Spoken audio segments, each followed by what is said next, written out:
Want to welcome you again to our session today. My name is Kelsey Schmitz, and I work for the University of Washington at the School Mental Health Assessment Research and Training Center, or the SMART Center. I'm the School Mental Health Director for the Northwest Mental Health Technology Transfer Center, and our center is located in Seattle. Our session today will be with you for an hour, and we're recording the session, and we'll be posting the recording in about 2 weeks. The link to the page where you can find the recording will be in the chat. We're trying something a little new by having QR codes, so you can also point your camera at that, and that'll take you directly to the page where the PowerPoint is posted, and the recording will be posted as well. So again, today's session is Managing Anxiety and the Return to School, part of that series that we started last year. And today we're going to focus on supporting students with anxiety in the classroom. So we want to take a moment for a land acknowledgement. The University of Washington SMART Center and the Northwest MHTTC acknowledge that we live, learn, and work on the ancestral lands of the Coast Salish people who walked here before us and those who still walk here. We are grateful to respectfully live and work on these lands with the Coast Salish and Native people who call this home. So if this is not your first time joining us, then you know that we are part of the National Mental Health Technology Transfer Center Network, which is funded by SAMHSA in late 2018. The MHTTC network includes 10 regional centers, a National American Indian and Alaska Native Center, a National Hispanic and Latino Center, and a network coordinating office. We know that we do have many of you joining outside of our region, which we'll talk about in a minute, but want you to know that you have a regional center if you're in the United States. And you are welcome to check out your regional center. What's great about our network is you can take part in just about any of the other center's activities. So we just invite you to visit the MHTTC network page and check out the great resources that are available. As part of the National Mental Health Technology Transfer Center network, our Northwest School Mental Health Center supports the school mental health workforce in Alaska, Idaho, Oregon, and Washington. And we invite you to reach out to us by connecting through email, through social media, through signing up for our listserv, or just regularly visiting our website for new information that we post frequently. And this is our disclaimer. Basically, SAMHSA sponsors this work, but does not reflect any official position on this content. All right, well, for those of you who have not joined us before, we're building on a series that started last year. We talked about identifying anxiety and what to do about it. We talked about managing anxiety during COVID. And then we had a session where we just couldn't get to all the questions from the first two sessions. So we just opened it up as a Q&A session. So those things have all been recorded. You're welcome to go back and watch the videos or access the PowerPoints and other materials on the link provided on the page. So today's presenters, again, we are very happy to have back with us Dr. Jen Blossom, who's a clinical child psychologist with expertise in assessment intervention for youth with anxiety, depression, and suicidality. Currently an assistant professor in the Division of Psychology and Human Development at the University of Maine, Farmington, teaching both undergraduate and graduate levels. And we are very excited to welcome back Dr. Kendra Reed, who's a clinical psychologist and the director of the Mood and Anxiety Program and director of anxiety programs at Seattle Children's. So welcome to Jennifer and Kendra. And at this point, I'm going to turn it over to you. Great, thank you so much for the warm introduction, Kelsey. Great to see that there's a lot of new, I would say new faces, but unfortunately I can't see any of your faces. A lot of new names, and really excited to see that I'm not the sole East Coaster joining us today. Glad that you were able to hop on, even though it is early evening our time. So as Kelsey mentioned, we have some previous webinars that we were fortunate to join the MHTTC and provide, and this is kind of a review and update as we navigate the return to school with some continued challenges related to the COVID-19 pandemic and lingering effects of the past year. Kendra and I don't have any conflicts of interest or disclosures to share. Learning objectives.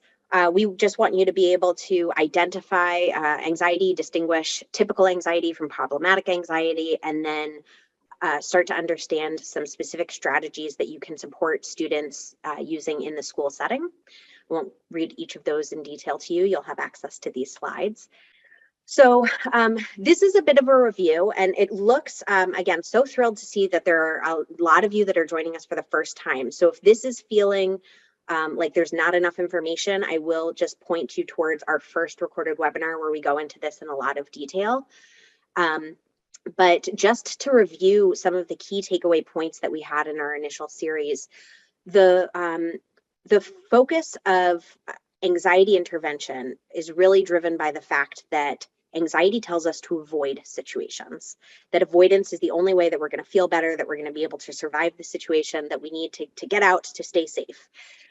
So with that in mind, the primary goal of anxiety intervention is to work on approaching the situation that makes us anxious. And we do that by finding manageable steps that kids can work on so that they are facing their fears rather than continuing to avoid those fears. And as kind of key stakeholders in these kids' lives, the things that we want to make sure that we're doing, we want to be checking in on our own anxiety in those situations. We want to make sure that we're providing support without providing excessive reassurance, because that can become avoidance in its own right. We don't want to provide distractions, because our goals are to have your students learn that they can face anxiety, that they can do things that make them anxious and be successful, even if they're still feeling anxious. And we also want to avoid any kinds of accommodations. And we'll talk about this in a little bit more detail later in the presentation, but avoid any accommodations that are really promoting avoidance. So the key coping strategy that we're going to be talking about today is this, it's the process called exposure, which is facing your fears, practicing identifying the thing that makes you feel anxious and figuring out the steps to face those fears so you can be successful, and kids can do the things that they need to do and that they want to do. And one thing that, just to touch on briefly, we get a lot of questions about this, and again, point you towards our first webinar for a lot more detail about this. But there's been some mixed understanding. There's a lot of well-intentioned people who suggest strategies such as relaxation or journaling. And what the research tells us is that those strategies are actually not helpful in helping anxiety in the long term, and that in some cases they can actually be kind of confusing. So if we think about relaxation strategies, right, I was just describing that our goal for anxiety intervention is to have kids learn that even though I feel anxious, I can do the things I need to do or do the things I want to do. And if that's our goal, but then we're also saying, calm your body down, anxiety is dangerous, that's pretty confusing, especially for our younger kiddos. So what the research tells us and what kind of cutting edge anxiety intervention tells us now is that we really want to focus on identifying those gradual steps to face fears. And we don't necessarily want to spend time on these other relaxation strategies or coping strategies like journaling. So to kind of describe what this looks like in a little bit more detail, on the left side of the screen, you can see the cycle of avoidance, which is what anxiety drives, right? So a child encounters some kind of feared situation, like talking to somebody that they're not, that they don't know well, or needing to give a presentation in front of class. And when encountering that situation, anxiety starts to increase and the child avoids. So maybe they don't speak up in class, or they try to leave the situation, or they try to get some accommodation where they don't have to speak in front of the class. And often what we see is that well-intentioned adults, and these may be teachers, parents, caregivers, well-intentioned adults see the child in distress and they want to make them feel better. So they comfort them or they help them avoid that situation. And then everybody notices that anxiety is lowered in the short term. The problem is that reinforces, that cycle really reinforces that the only way to deal with anxiety is to avoid the situation. If we think about kind of those early stages of not saying hi to somebody you don't know well, or avoiding needing to do some kind of task in school, that can start to really have a snowball effect, so that it's starting to really get in the way. And what we want to do is focus on a cycle of approach, as is outlined in on the right hand side of the screen here. And we want to help the child notice when they're feeling anxious in these feared situations. We want to come up with a plan. What's a step forward that they can take rather than a step back? And as part of that, the adult wants to provide validation. It's tricky, it's hard, and I know you can do it. So we want to avoid providing excessive reassurance. We want to avoid stepping in. This is when avoidance is okay, right? As the adults, we want to avoid providing too much reassurance, avoid stepping in and rescuing, instead providing that support so that the child can take the steps to face their fear. And then over time, what the child will notice is anxiety might go down. The thing that they thought was really scary actually was, isn't that bad at all. Anxiety might stay the same, and they notice it. And they're noticing that they're also still able to do the activity or do the task that they thought that anxiety was telling them, no, you can't do that at all. And then as really caring adults, we want to really reinforce that brave practice, really provide a lot of praise and a lot of excitement over the fact that the child took the step towards the thing that made them anxious, rather than providing that comfort when they've avoided the situation. And I'll pause here. And Kendra, you want to jump in? All right, so just a couple points about how COVID-19 has impacted our conceptualization here. We know that the COVID-19 pandemic has impacted youth mental health, right? Where their anxiety, especially anticipatory anxiety, is a common reaction in a crisis, right? Of course it is, because it's our body's system that readies you for objective threat. So in a global pandemic, this system is going to be activated. It makes complete sense. And we know that this pandemic has caused a lot of uncertainty and perceived loss of control. And while some things feel like they're approaching what was before, in terms of many children returning back to school in person, as one example, there are still lots of things that feel very different and changed, and we still don't know exactly what's around the corner. So that just continues. So this, as we think about anxiety, we want to think about all the different flavors of anxiety. So again, we use this ice cream metaphor. Makes me quite hungry, but sometimes what tends to happen is that when we conceptualize kids as anxious, we think of really the wallflowers, the kids that are shrinking back, hugging the wall, when really anxiety can come in lots of different flavors. As we break this down, I want to note that the key reason for doing this is so that we can expand the scope of what we're considering anxiety, but also recognizing that the intervention is the same regardless, right? So there are lots of different flavors, but we eat them all the same way. So the common themes that we see, especially within a global pandemic, but these were also common before, were worries about health and safety, either their own health and safety or the health and safety of loved ones, worries about separating from primary caregivers or other safety figures. Arguably, especially coming into this new school year, we've had less practice doing that in the last 15 plus months. So that has been harder. Increased worry about performance in social situations. Again, we've had less practice. Like, I have not been attending as many social situations. If I was to jump back into socializing the way that I was before the pandemic, I would feel pretty rusty and out of practice. And we're seeing that youth who are prone to anxiety are experiencing an increase in social anxiety. We see lots of worries about grades, doing well enough, or failure. And also a lot of worries about the unknown. And as we look for these flavors of anxiety, I just want to note the different ways that this presents itself. So we tend to see a lot of avoidance. And again, this can be overt avoidance. So just straight up not doing something, like not going to school, not talking, not completing homework, or it could be more subtle, right? So like overdoing a behavior in order to avoid a negative outcome. So over doing work in order to avoid potential failure or making a mistake, or over asking reassurance seeking questions in order to avoid uncertainty.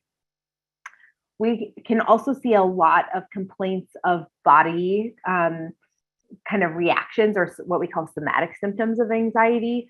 So the stomach aches, headaches, dizziness, shakiness. And again, this goes back to the fact that this emotion is tied to our entire nervous system, right? So we feel this emotion throughout our entire body. The purpose of anxiety, that fight or flight system, is to ready us to fight or run away to objective threat. So we're going to feel our entire body get ready to respond. And sometimes we're just not really thinking about emotions in that way, or we're confusing it for being sick, especially, again, within the context of a global pandemic. We also see sleeping difficulties, eating difficulties, inattention, and angry outbursts. And a note about the angry outbursts is that we just want to be thoughtful about understanding what's driving the behavior. Sometimes it's distress due to a different problem, like difficulty paying attention, but sometimes it's actually due to worry about failure when that isn't an expected outcome for a situation. And jumping in here, Kendra, because what you're just describing is actually directly related to one of the questions that came up in our Q&A. So a scenario, a student's anxious about being in class, but uses cussing and defiance to get removed from the classroom. So it seems like to have a really strong conceptualization that the goal is avoidance. And Joe is wondering what to do when he's engaging, the student is engaging in these behaviors, and they understand the function is avoidance, but it's also making the rest of the class feel unsafe. So I guess I would want to understand what factors of the classroom this student is trying to avoid, right? So is it the social situation? Is it the task demand of the work at hand?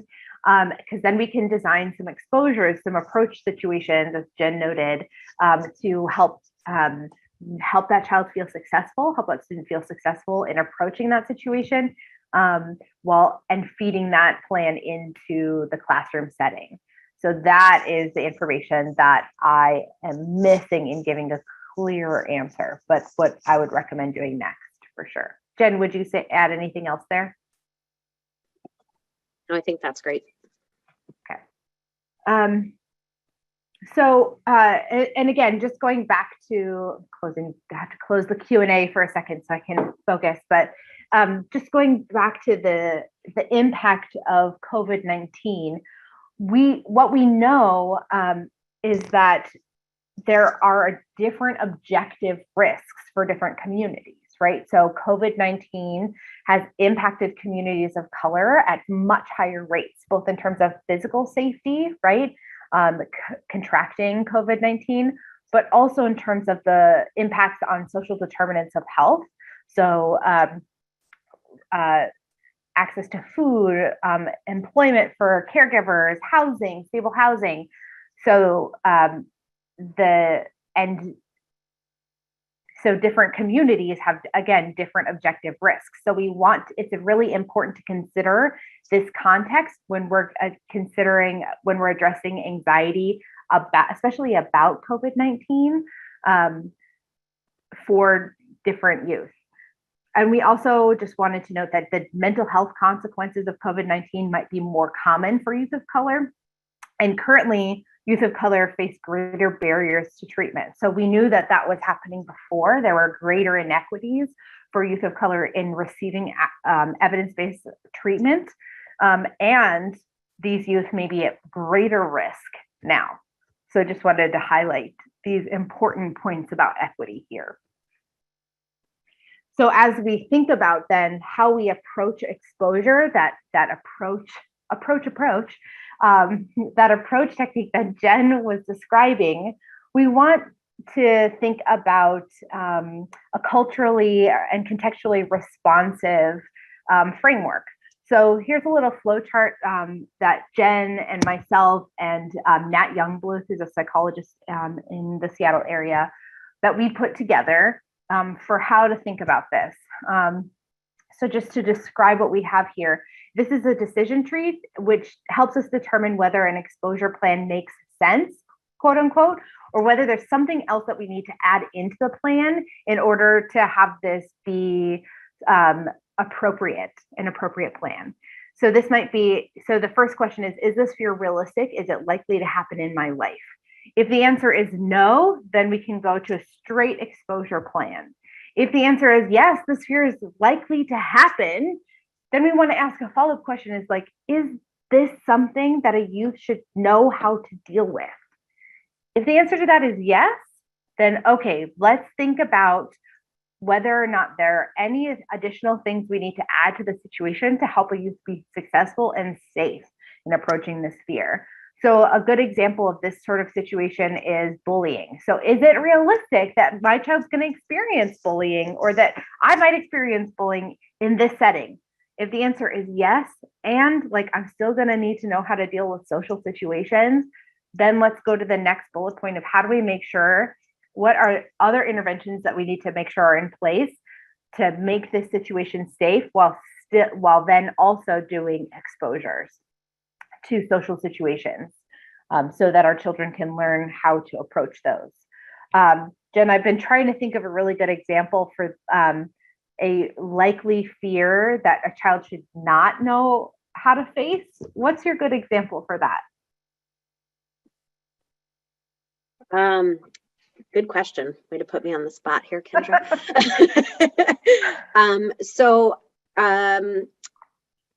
I think, relevant to the last slide that we were talking about, thinking about inequity, for example, one of the things that we want to be culturally considerate of is issues around discrimination and bias and situations where people, right, that first question, is the fear realistic? That is from the child and family's perspective. So as culturally responsive individuals supporting the child in this perspective, we need to understand their lived experience.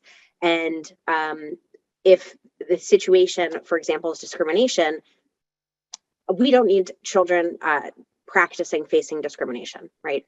We should be joined in supporting eradicating that type of experience from a child's life. So that would not be a point where we need to practice an exposure and have people say hateful things, right? That's I think, hopefully an extreme example, but something that is a situation in which exposure is not indicated. There's also exposures that or situations, right, where we're thinking about where physical safety might be a concern. So for children who have separation anxiety, right, they might worry about their physical safety or the physical safety of their caregivers when they're away from them. When that comes up and they're at school, they're at daycare, right, we have evidence to suggest that they should be in a setting that is safe, and that's where we might want to practice some exposure.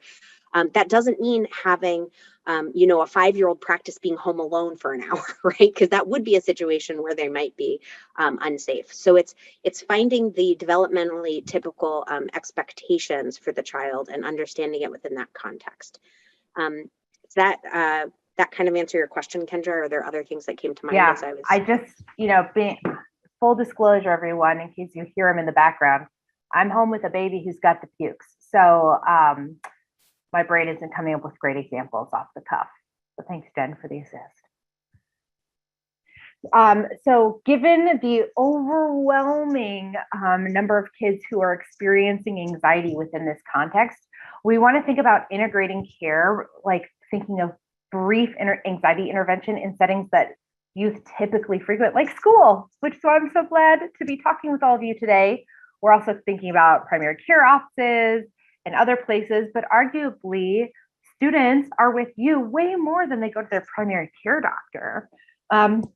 So if we can think about how to integrate these skills into the settings that youth already frequent, then we are able to reach more students and catch things earlier in order to prevent things from worsening. So there are many, many, many naturally occurring opportunities for facing fears in the school setting, and we're happy to help brainstorm about that.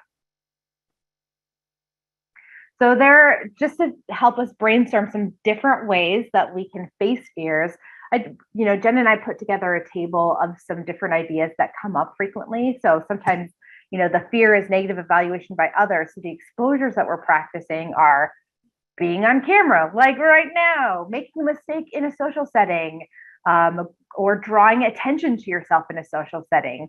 So this might be, we've done all sorts of things in person and virtually. So in person, we might be like walking around the hallway with like a stack of my heavy books from my office, and we might drop them in front of open offices. Or, in the grocery store, you drop something that is not breakable, like a box of cereal or something like that, when somebody else is in the aisle with you. Or we have crab walked around the hospital or gone into the lobby and sung happy birthday at the top of our lungs. Just something that would draw attention and would kind of be unusual in order to say like, hey, what is the worst thing that could happen in this situation? And this relates to one of our questions that came in on the Q&A, related to the comment about journaling and thinking about it specifically from an REBT perspective, where the goal is identifying the thought and challenging it. Mm-hmm. And so in that case, the way that I would think about that, right, is instead of perhaps having that be a journaling activity, that first step is really highlighting what Kendra was just describing, where we want to understand what is the feared outcome. Because that's how we can make sure that we are developing or identifying a really targeted exposure practice. And then in the case of challenging, instead of using kind of typical cognitive strategies, which tend to be less effective, particularly for younger children, and in general, again, exposure really drives change in anxiety and functioning rather than cognitive restructuring. The challenging component of that practice is the exposure, right? So we've identified the feared outcome that I'm gonna, walk to the front of the class to start my presentation and everybody's gonna laugh at me. And then we use that information to challenge that. And we challenge that the feared outcome either won't happen, or that if it does happen, you can actually handle it better than you thought you could. Thanks, Jen. Yeah, I think that's a really good point, that actually by virtue of doing the exposure, it's another way of provide that new learning opens up the possibility of different ways of thinking of a situation, of like, hey, what actually happens, which tends to be a more effective way of like truly considering alternative possibilities, different thoughts or perspectives than without that lived experience.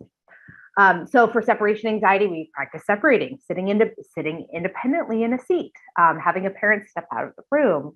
For kids that are old enough and able enough, having parents staying home for bits of time without their parent there. And we can think of what this would look like in a school setting. Sometimes just going to school is the separation anxiety exposure, and we can see a lot of school avoidance behaviors resulting from that core fear of separating. For fear of making mistakes, we practice making them, because we're human, and I probably made 17 already in this last, 30 minutes.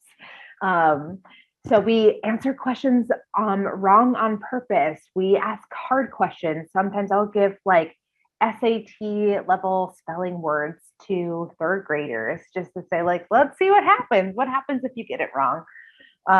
So that it, not that to encourage like frequent mistakes, but just to say like, when we ultimately make mistakes as human beings, then it's not so shocking or terrible. And then for fear of physical symptoms of anxiety, we face those physical symptoms. So if it's like, oh, but what if I'm just gonna feel nauseated, or I'm going to like feel really hot, or my heart's gonna beat fast, I just can't tolerate that.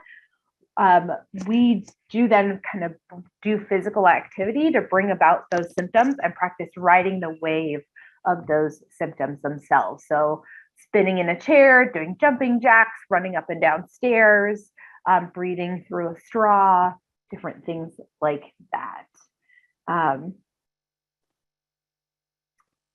Okay.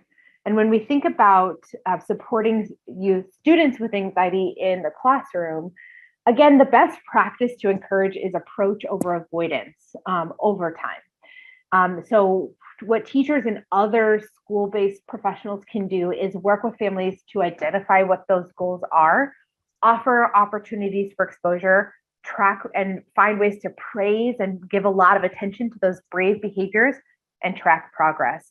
So this is where using a school to home note, which I'm sure many of you are very familiar with, can certainly apply for anxiety, where we're setting specific goals of saying, whispering to a teacher 3 times, or just sitting in your chair in math class, and every 5 minutes that you sit there and tolerate the anxiety of math class, we're giving you a point, or whatever it is.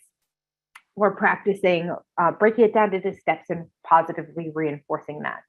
The key is this combination of validation and confidence in how you communicate your support to youth with anxiety. So it's the I know it's hard and I know you can do it combination. Okay, Jen, passing it back over to you. So there's a question that came up just generally about exposure, about the potential of having the opposite effect, that by asking kids to approach these situations that we might be increasing anxiety.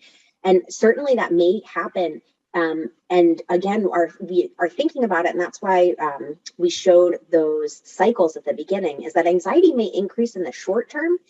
And what exposure is doing is really teaching students, teaching kids about how to manage and handle anxiety. So anxiety has taught them the only way that you can manage this is by leaving. And what we want to help them learn is that I feel anxious and I can actually still manage.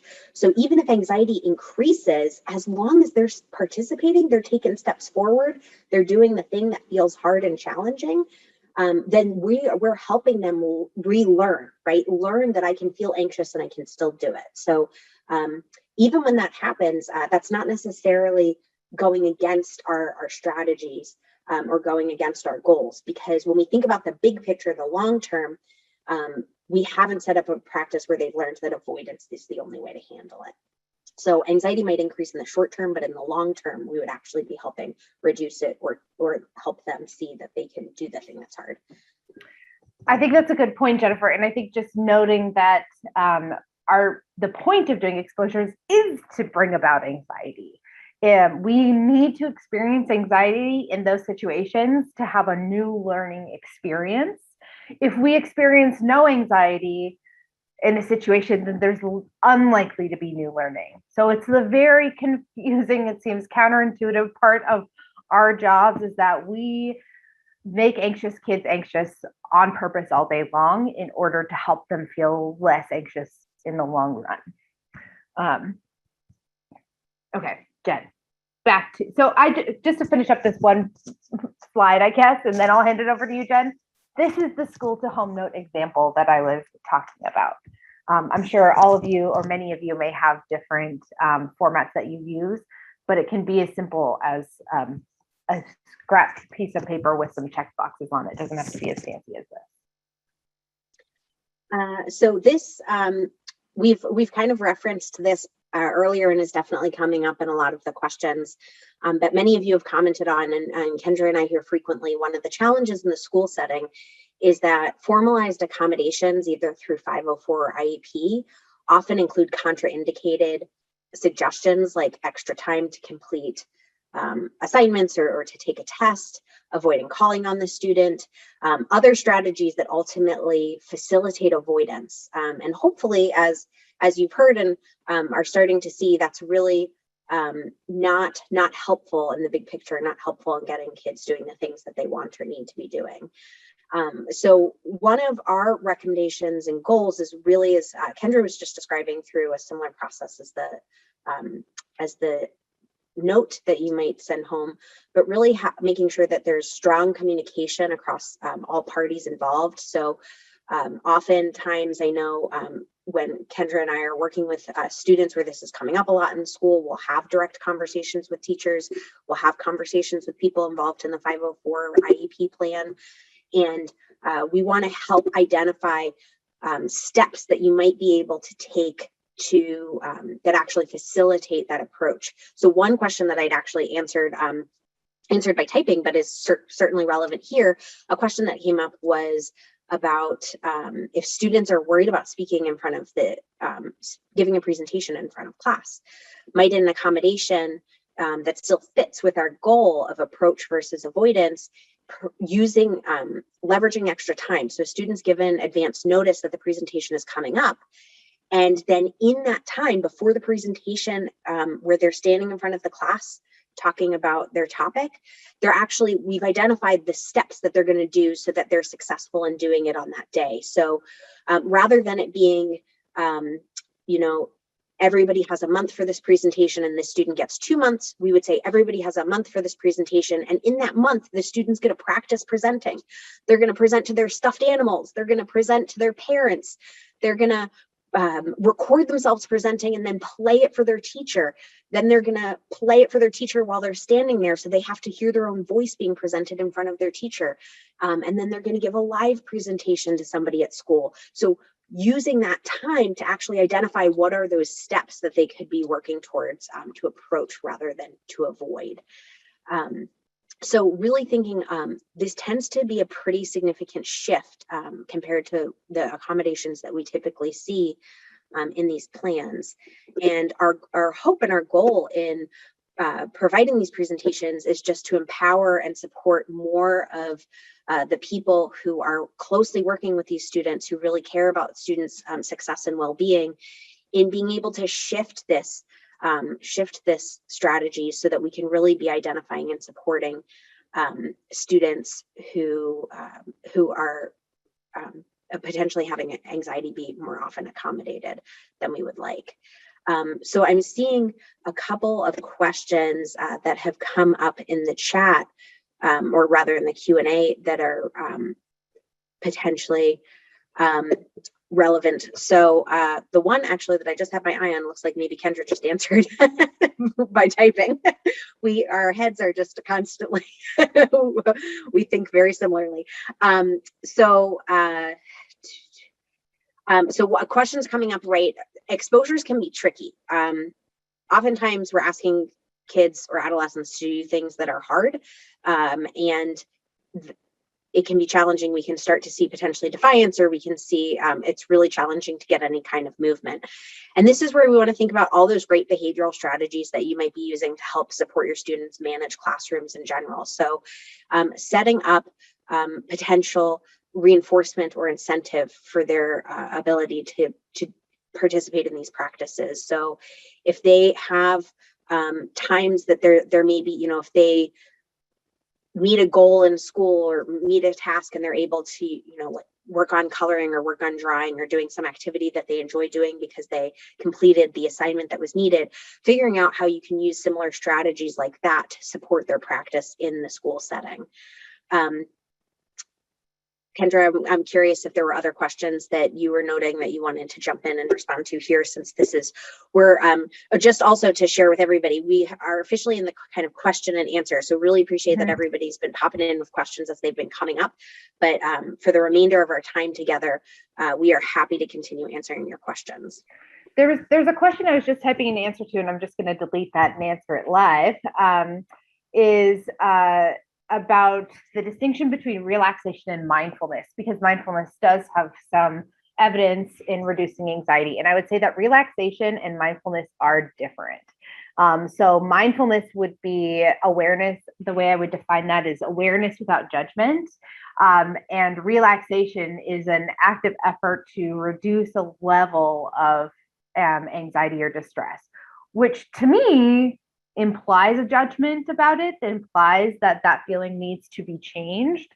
So we actually use mindfulness all the time while we're doing exposures. So we gather what are called SUDs, or subjective units of distress, which are ratings of how anxious someone feels from 0 to 10. That's one way. And we also make some other observations about what it feels like to do these exposures.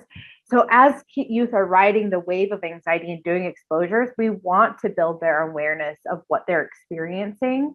And we want to try to remove as much judgment from that as possible. So just like, wow, you're at an 8 anxious, you're noticing that feeling in your stomach, right? And also, look at what you're able to do in this moment. You're still here. You're taking this brave step. Just to note that we can still be functional and productive, even at high levels of anxiety. and maybe productive is the wrong word. We can still be functional. We can still do well. And the more that we stay in the situation and have that new learning experience of like, hey, I actually did this, or hey, that bad thing I was worried about, that never happened. Then we see that the magnitude of that wave of anxiety decreases over time. Jen, is there a question you want to answer next? Yeah, one question that came up, somebody who really wants to be able to support students and also has a lot of students, so 200 plus students, and thinking about how do I implement some of these strategies when kind of an individual approach might not be as realistic. So a couple of ideas that I have, and then would love to hear any additional ideas you might have, Kendra. First of all, kind of sharing this information, right? The more that people can understand how this process works, the better. Particularly, I think that person shared that they have 7th and 8th grade students. So that's a good age to kind of just start to describe and provide some of this psychoeducation. So understanding what anxiety looks like and what we want to do about it, and having that conversation with them and providing that information. Another piece that comes to mind is sharing how you might have implemented these strategies. So again, you're modeling the adaptive coping, you're modeling facing fears by sharing your own experience taking these steps. And that can be really impactful for students. Again, it allows you to kind of share that information and provide a type of intervention even when a one-on-one approach might not be as realistic. Kendra, I'm wondering if you have any other ideas for how to promote this with leaders. Yeah, and it dovetails with another question of like, how do we make this shift in a huge school context where there are schools of like 700 plus, like how can we do exposures for every single kid? And really I want to think about like, what are the functional steps that we're asking them to do as part of school anyway? And how can we positively reinforce approach rather than avoidance? So it becomes part of our message or part of our vernacular of like, gosh, I know it's hard. This can be super anxiety provoking to stand up here and give this presentation class. And I know you all can do it. And then as you see that youth are struggling, rather than having them step away from it entirely, helping them find just half steps back where they can still be successful, but you're not removing the expectation entirely. That also sends a message to every other student in the classroom who might be experiencing something similar about how, like, actually we can do this, how to find some steps forward.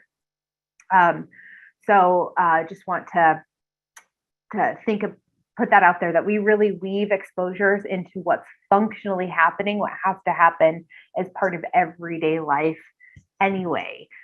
So we can get really creative. So it doesn't have to require a lot of like extra, like every teacher has to do like an extra hour of exposure with every kid per day, because like that would just be nonsense. We'd have to be inventing time for the day. So we really want to weave it into everyday life and have, I think, just the shift be more in how we talk about anxiety, normalizing it, normalizing approach rather than avoidance.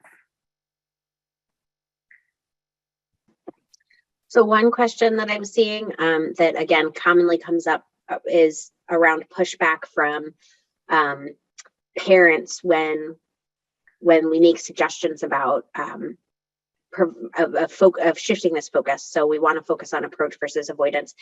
And one of the strategies that even just through conversations with community partners is really one of the ways that I've kind of shifted my language around this. And one of the things that I notice that people tend to get caught up on is, well, if somebody's anxious, they need coping skills. They need coping skills. And there's very narrow view of what coping skills are in this case. They tend to be right time away. They need time to decompress. They need relaxation. They need that time for journaling. And that's where I've shifted my focus. And even, starting at the beginning of our conversation today, of really framing approach as a coping skill. And it truly is, because when we feel anxious and we feel like we're not going to be able to manage in a situation, it can be really hard to identify what are the steps that I need to do. So what we want to help support students in doing is identifying what are those steps that I can take. Noticing when you're starting to feel anxious and noticing and catching that early and then taking steps forward is a skill.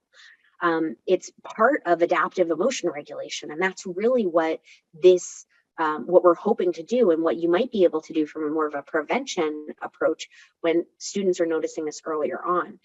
So sometimes shifting that language can be helpful, because again, I think that it tends to be almost a definitional issue that can be challenging, or thinking about that coping really needs to be, really is this avoidance approach, but not to be confusing with approach, but really thinking about how we can kind of shift that strategy. And as part of having those conversations with parents, again, validating how hard it is to see your child in distress, and helping remind them of the big picture too, right? As we age and we face different challenges, there's going to be times and situations where we don't know what to expect, or where things are going to be harder than we thought. And what our goals are for your child, for our students, is that they'll have the skills to be able to navigate those situations and handle that uncertainty, or handle things that are difficult and challenging. And that this approach, right, this coping skill, exposure, is the way to do that. Anything you might add there, Kendra? Yeah, I was just going to say, thanks, Jen. I think that's actually answering, or I hope that that's answering several of the questions that we're getting about, like, how do we frame this to parents, where that might be the real shift? I think there might be, I just want to also clarify, when we think about 504, changing or adjusting 504 plans, or IEPs, we're not suggesting that we remove all supports for youth with anxiety, right? Because honestly, especially when youth are really struggling, they might need some more supports. We just want to be really thoughtful about what things are helpful versus what things are distractions, right? So I've seen a lot of well-meaning, compassionate people spend a lot of time providing a lot of resources to kids with the aim of helping them with anxiety, but ultimately those things were getting anybody anywhere, right? We needed to use different strategies. And so that would mean, so I'd want to rephrase a 504 plan or an IEP that's geared toward approach.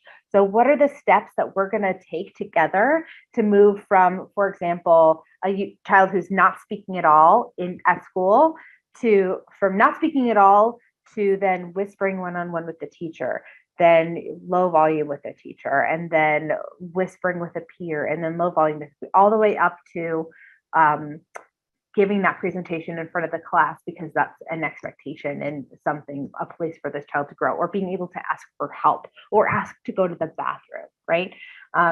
So we want the wording in 504 plans and IEPs to reflect that approach strategy, versus like, don't call on this student, or don't ask them to share, or, remove them from music class entirely, because that sort of full avoidance without a plan to eventually approach would be essentially just colluding with anxiety and agreeing that, like, yeah, my kid can't handle this, when I honestly don't think that that's true. Anxiety is not a lifetime disorder, and it's something that we expect to change over time. We see from research repeatedly that we see the majority of youth, their anxiety symptoms and anxiety disorder diagnoses remit within even 4 months' time. So it's something that is changeable, and we would just want our school-based plans to reflect that dynamic. Another question I'm seeing is managing, supporting students who report somatic symptoms that seem to be anxiety driven. And so without knowing more details there, a couple of ideas that you might think about is that might be the mindfulness, right, of helping them identify that that's what anxiety feels like in their body, and notice when it's happening and what they can do to continue approaching or engaging in the situation, even if they notice pain in some area, or if they notice that their stomach is kind of feeling, it's gargling, there's some butterflies. So commenting and observing those somatic symptoms while they're still engaging in the situation that feels challenging. Sometimes anxiety tells us that those somatic symptoms are dangerous themselves, right? So it's the fact that my stomach feels a little upset, or it's the fact that I notice that I'm a little out of breath, that's dangerous and that's scary. And we can practice facing those fears by bringing on those sensations. So doing strategies similar that might be in a part of a physical education class, if a student is able and in a situation to be able to do that. So bringing on kind of that out of breath feeling by maybe doing jumping jacks or moving in place quickly, and noticing that having those feelings and noticing that the feared outcome isn't actually happening. So a couple of strategies that you might be able to do there. Any other questions that are coming up that you're noticing, Kendra? I'm having an executive functioning challenge of reading fast enough.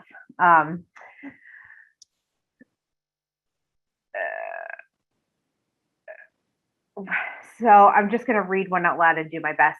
Would love tips on where to access research on using approach rather than avoidance to reduce anxieties. My district would want me to have data on hand. Yeah, Kim.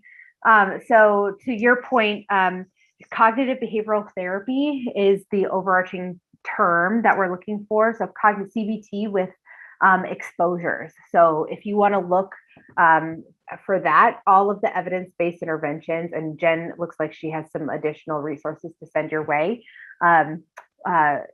would reflect everything that we're saying here. And Jen might have some specific resources. I know that John Comer was writing, I don't know if it's come out yet, a paper about school-based accommodations for anxiety and what things are evidence-based versus what things are not. So hopefully that's come out. We will look it up too. Okay, let's see. So I think that is probably a really good transition for wrapping our session up today, talking about resources. Moving forward, one of the things that Jen and Kendra will be working on is a toolkit for us, and which will include a lot of different resources, some of the material, some of the things you've seen today, some of the things from other sessions, but really putting this together in a package that you can take and use or take back to your school or take and share with teachers or others in your community. And we'll bring them back on to talk about the toolkit in the spring, as well as address any additional questions that maybe we haven't gotten to today or that come in after this session. And then coming in January, we have a series on leading with youth voice. So save the dates. We'll have some information up on our website soon for those two sessions. And then finally, this is just how you can reach out to us and to our team and let us know what your support needs are, information that you're looking for, resources that you need, or other ways that we can support your school mental health efforts. And so with that, I am going to wrap up this webinar. Thank you to participants who were on today. Thank you again to Jen and Kendra. Thank you to Jen and Natalie and Rayanne from our team who've been working behind the scenes. You, Jen and Kendra, always great information. Super impressed with your ability to answer all the Q&A. I think we were like 30 questions or more. So thank you for working through as many of those as you could, and hope everybody has a great rest of their evening.